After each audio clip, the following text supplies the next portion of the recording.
Hi Guideposts, my name is Linsey Davis. I'm a correspondent for ABC News and I cover just about everything, a wide variety of story topics from natural disasters to man-made disasters, international stories from the earthquake in Haiti to the mall massacre in Nairobi. Most recently I've been doing a lot of the Me Too movement as well as race relations in our country, and I'm also a mom and a wife. I have a son who's now 4 years old and his name is Aiden, and he actually inspired me to write a children's book. He really planted the seed and gave me the idea. One day we were in the car and he was just over 2 years old and he asked me, "Mommy, does God open up the flowers?" And I was so impressed by two things really. One, his curiosity about God, and two, his ability to make this connection between God and nature.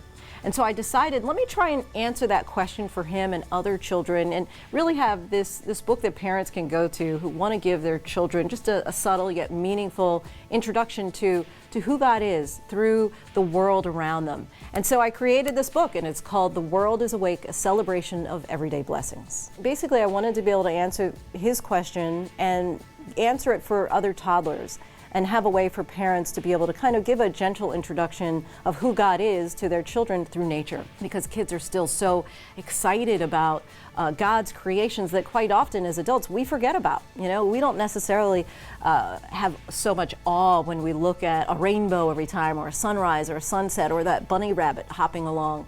But you know, for my son, he's seeing this, you know, with new eyes and often for the first time. And so he's thrilled, and that kind of enthusiasm and excitement is really contagious. So for me now, I'm saying, "Oh, Aiden, look at the bunny rabbit, look at the rainbow." And I'm excited for him, and it's a reminder for me to not take for granted all of God's everyday blessings. And that's really what the book is about, to celebrate the blessings that are around us every day. We have a lot of books at home with you know, scripture as far as Jonah and the whale, and Daniel and the lion's den, David and Goliath is one of my son's favorites.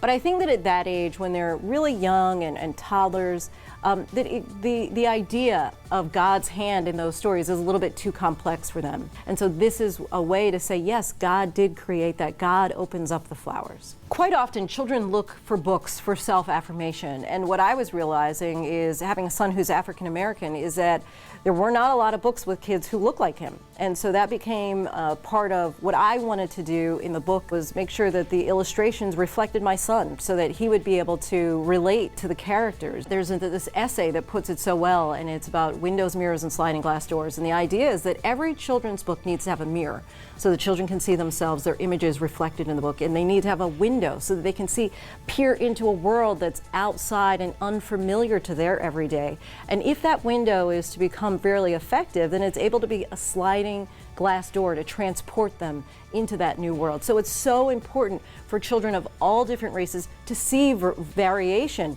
in the children that they're seeing around them, you know, because children do see color. Quite often people will say, "Oh, children don't see color." They do. They just don't assign a value to it.